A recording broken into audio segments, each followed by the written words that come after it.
Assalamualaikum ibu-ibu. Malam ya di sini Bogor sudah malam nih ya.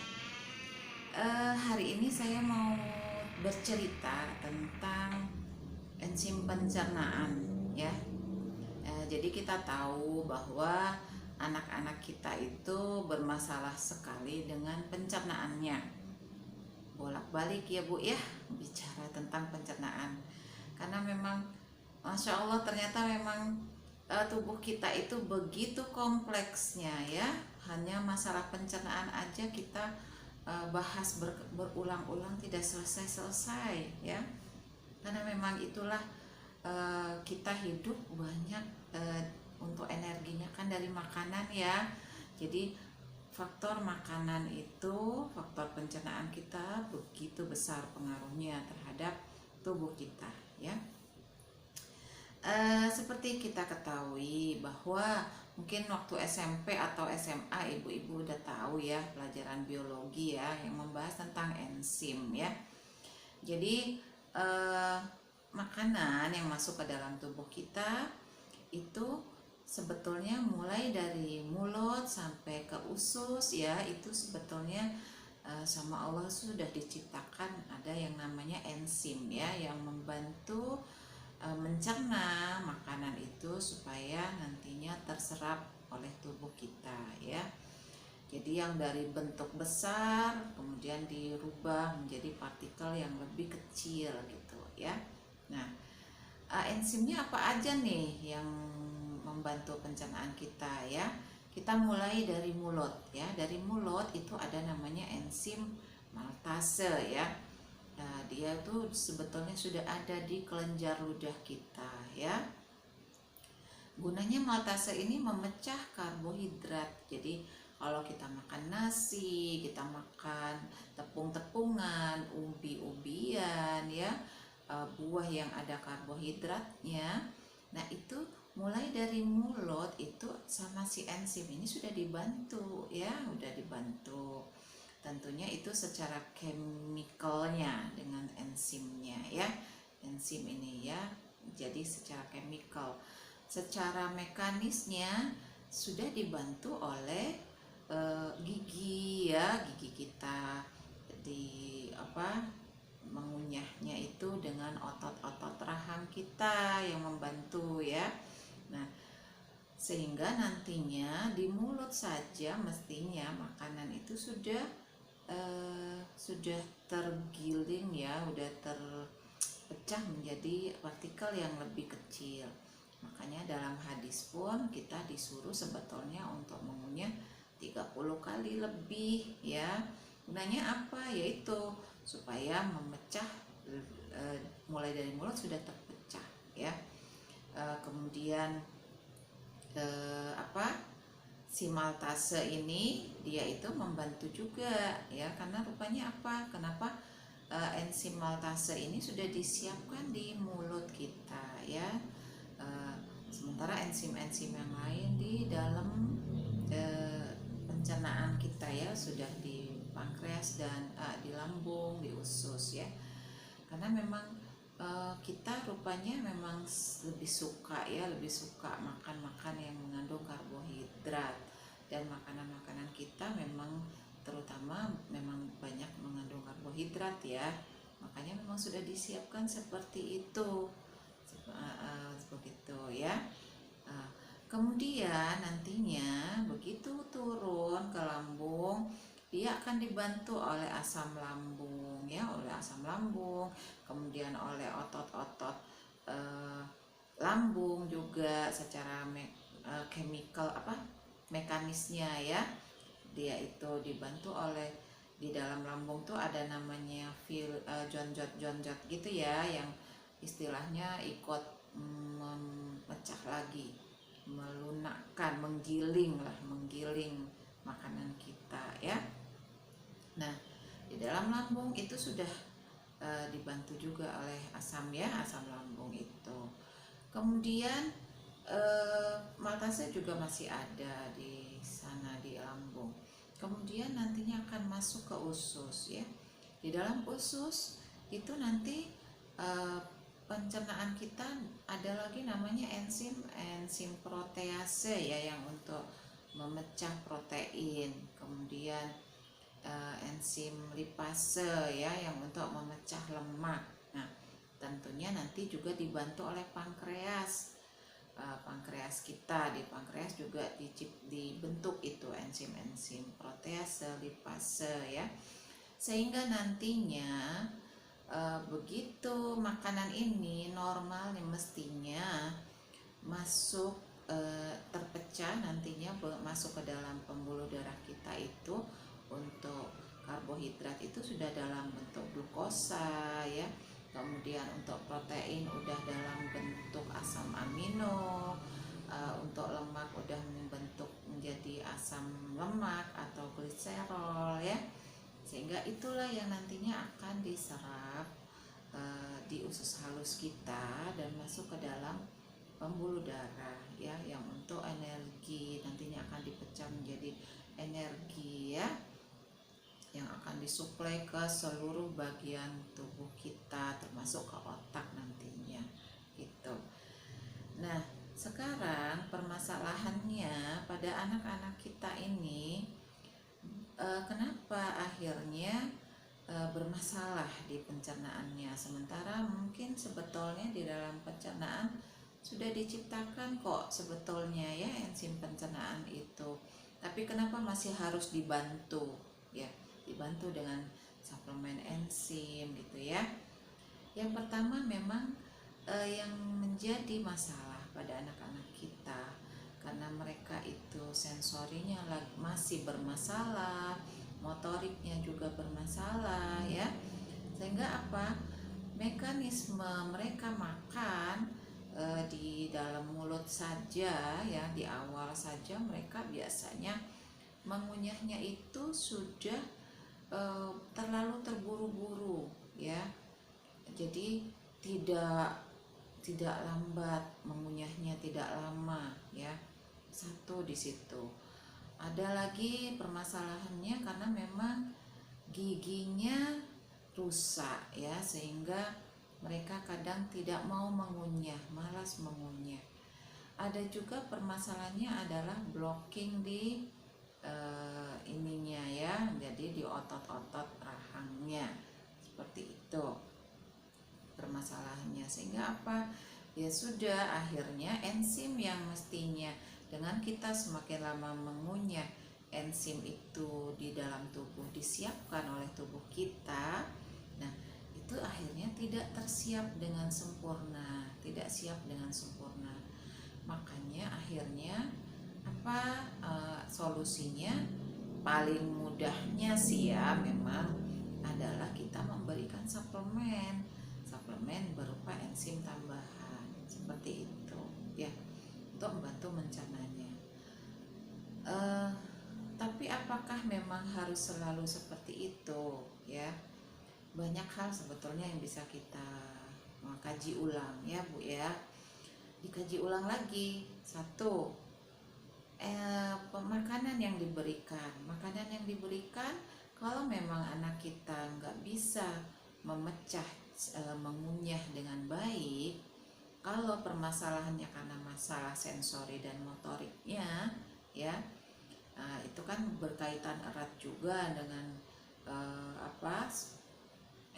ya kemampuan otak dia merespon perintah kita gitu ya, sehingga perlu dibantu dulu gitu ya. Jadi makanan yang diberikan itu semestinya memang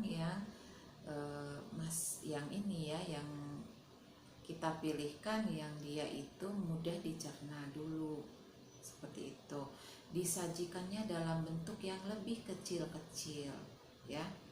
Di sini pentingnya kita mengedukasi anak untuk mengunyah dengan lebih lama, sehingga misalnya ibu memberikannya itu jangan dengan porsi yang langsung disajikan di depan anak dengan porsi yang langsung seperti orang normal. Tidak bisa seperti itu ya untuk anak-anak ini ya, yang bermasalah tentunya ya, yang masih bermasalah dengan masalah dia mengunyahnya ini ya. Ya jadi diberikannya dengan porsi yang lebih kecil ya, lebih kecil. Kalau bisa ya kita apa ya, makanan itu disajikannya di mangkok-mangkok atau tempat-tempat yang kecil-kecil ya, yang mungkin tutupnya bisa juga di yang berwarna-warni gitu, sehingga misalnya dia mau makan buah gitu ya, nah buahnya kita iris lebih kecil-kecil gitu ya, lebih kecil-kecil, kemudian dimasukkan di dalam ini ya, iklan nanti. Jadi ke tempat-tempat makanan yang ada warna-warna ditutupnya ya, bukan di wadahnya tapi ditutupnya berwarna-warni, sehingga dengan porsi kecil-kecil ya, kecil-kecil gitu, sedikit-sedikit disimpan. Nanti dia disuruh makan misalnya sambil belajar warna, bisa juga seperti itu. Jadi misalnya warna merah dulu gitu, tempat yang warna merah kita dampingi dia untuk memakan, untuk mengunyahnya, kasih satu-satu ya. Jadi ibu yang ngasih, bukan dia yang langsung gitu makan kasihin gitu. Memang belajar makan memang begitu, mandiri, tapi kan mereka belum bisa caranya mengunyah dengan baik. Jadi yang pertama yang harus kita ajarkan adalah bagaimana dia mengunyah dengan baik, seperti itu ya. Jadi seperti itu, bisa dengan memberikan makanannya dalam bentuk yang kecil-kecil, atau kita memang bantu dengan jus gitu ya, karena nutrisinya kan kita butuh nutrisi banyak untuk anak-anak yang lagi masa tumbuh kembang ya kan. Mungkin untuk mengajarin dia mengunyah dengan baik, kita beri yang bentuk-bentuk kecil-kecil. Nah, untuk memenuhi nutrisinya tetap harus dibantu dengan yang makanan yang dalam bentuk di jus atau di blender gitu ya, supaya terpenuhi kebutuhan nutrisinya. Jadi ada yang bentuk memang sudah dalam bentuk utuh ya, yang dalam bentuk keras gitu ya, tapi ada yang dalam bentuk lunak juga ya, karena biar memenuhi pemenuhan nutrisi dia, seperti itu. Nah, jadi dengan kita mengajari dia mengunyah dan mencerna makanan dengan lebih baik seperti itu, kita harapannya enzim pencernaan yang memang sudah secara fisiologis dibentuk di dalam tubuh anak itu mampu untuk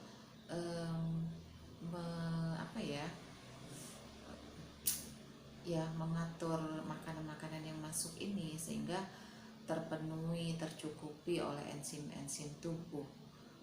Nantinya harapannya anak-anak tidak lagi tergantung kepada suplemen yang diberikan, seperti itu maksud saya ya Bu ya. Jadi karena sebetulnya di dalam tubuh itu sudah ada, sebetulnya memang ada anak-anak tertentu yang memiliki kelemahan, misalnya untuk enzim-enzim yang untuk memecah fenol ya, fenol pada buah dan sayur ya. Nah, untuk fenol nanti juga kita memberikannya kepada anak dengan kombinasi ya, terkombinasi, karena kita tahu bahwa untuk buah dan sayur yang antioksidannya tinggi ya, vitamin mineralnya tinggi, itu biasanya ada pada buah dan sayur yang fenolnya agak lumayan tinggi. Jadi kita memberikannya itu dengan dikombinasi ya, atau berkombinasi antara buah dan sayur yang fenol tinggi dengan yang tidak tinggi gitu. Jadi artinya anak-anak tetap bisa terpenuhi nutrisi yang untuk antioksidan dan vitamin mineralnya, tapi juga untuk fenolnya juga tidak terlalu tinggi gitu ya, sehingga tentunya tetap dibantu dengan itu, dengan kita memberikannya dalam bentuk yang lebih kecil-kecil, dan kita mengatur anak, mengajari mereka untuk mengunyah lebih lama. Kalau bisa didampingi, ibu juga memberi contoh sama dia gimana caranya mengunyah makan yang benar ya.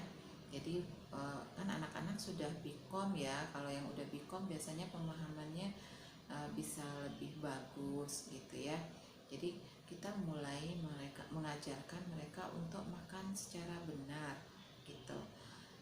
Untuk yang bermasalah dengan gigi, walaupun kita tetap bantu juga dengan Bkom ya, tapi tetap untuk yang bermasalah dengan lubang ya, giginya yang berlubang, yang ada kayak karang gigi gitu ya, itu tetap harus dibawa ke dokter gigi nantinya untuk diperbaiki tentunya, apalagi yang sudah gigi tetap ya.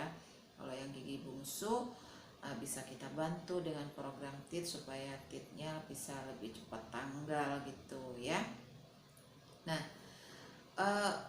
untuk membantu mekanisme enzim ini memang pada saat Bkom itu kita juga merangsang organ-organ penghasil enzim ya. Jadi misalnya tentunya di pankreas ya, pankreas itu kita support ya pankreasnya. Kemudian usus halus ya, usus halus yang menghasilkan enzim-enzim protease, lipase ya, amilase juga, sakrose, dan banyak enzim pencernaan lain. Itu yang kita rangsang ya dengan program pankreas, program small intestine ya, program metabolisme ya. Kemudian untuk mekanisme mengunyahnya itu kita juga bantu program giginya, program maksila, mandibula, rahang atas, rahang bawah ya. Kemudian lambung, untuk lambungnya juga kita ini support ya program. Dan juga kita masukin juga sebetulnya gelombang untuk enzim-enzim pencernaannya. Pada saat Bkom bisa kita lihat, ibu-ibu bisa lihat tuh minggu ini misalnya, oh ketemunya enzimnya yang dibutuhkan apa, misalnya papain, kemudian protease misalnya ya. Nah, untuk enzim-enzim yang bisa dibantu dengan sayur ya yang ada di dalam makanan, itu bisa kita bantu dengan memberikan makanan yang banyak mengandung enzim juga ya. Jadi seperti yang sudah saya tulis di IG saya, bahwa ada makanan-makanan tertentu yang mengandung enzim-enzim ya, enzim-enzim protease seperti daun pepaya ya, papain ya, di dalam daun pepaya atau di buah pepaya ya. Nah, tentunya kalau misalnya ibu-ibu ragu dengan fenol tingginya, seperti saya bilang ya, untuk pepayanya bisa aja kita pilihkan pepaya yang tidak terlalu tua ya, yang masih belum terlalu tua sehingga kadar fenolnya masih rendah gitu ya. Kemudian untuk sayur pepayanya juga dikombinasi dengan sayuran yang lain ya, seperti itu. Kemudian juga rimpang-rimpangan kayak jahe gitu ya, kemudian bawang merah, bawang putih itu juga bagus untuk penghasil enzim ya. Jadi bisa bagi yang sudah Bkom, terutama yang udah Bkom buah dan sayur, tolong kalau misalnya anak sudah tidak lagi alergi dengan tidak sensitif ya dengan buah dan sayur tersebut, bisa dicoba tentunya dengan komposisinya bertahap, sedikit-sedikit ditambah gitu ya, dikombinasi dengan yang fenol rendah gitu, seperti itu ya Bu ya. Jadi kenapa ini saya buat ya, tentunya untuk progres anak-anak kita, kemudian juga membantu ibu-ibu supaya tidak tergantung lagi terhadap suplemen, walaupun tentunya keberhasilannya tergantung dari kesungguhan ibu untuk mendampingi anak-anak, membantu mereka belajar makan dengan baik dan benar ya. Jika itu belum bisa, ya mau nggak mau akhirnya tetap harus kita dampingi dengan suplemen ya. Oke, Ibu, terima kasih sudah mau mendengarkan. Mudah-mudahan bermanfaat. Wassalamualaikum warahmatullahi wabarakatuh.